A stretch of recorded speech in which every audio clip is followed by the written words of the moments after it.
Bismillahirrahmanirrahim. Assalamualaikum abang. Ada yang DM saya minta saya pertua bagaimana nak hilangkan batuk bertahun-tahun, batuk berbulan-bulan, batuk berpanjangan. Abang lihat video ini hingga selesai jika ada masalah batuk berpanjangan. Let's go. Okay, first abang kena cari pokok lengkuas. Yang mana batuk berbulan-bulan, batuk bertahun-tahun, batuk tak hilang-hilang. Ikut cara ni. Ni petua orang tua-tua, saya terjemahkan dia melalui video-video saya. First abang kak kena cari pokok lengkuas. Pokok lain tak boleh. Kemudian abang kak cari di hujung pokok lengkuas, abang kak potong daun dia. Potong sikit. Jangan potong banyak, potong sikit.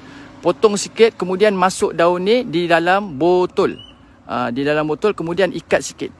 Ikat supaya apa, dia tak jatuh. Kemudian abang kak buat belah petang, diamkan dia semalaman. Petang ini buat, esok pagi baru abang kak datang, abang kak lihat akan ada air satu sudu lebih. Ambil air tersebut, minum. Buat 3-4 hari. Yang mana batuk berpanjangan, batuk bertahun-tahun, batuk tak hilang-hilang, insya-Allah dia akan sembuh.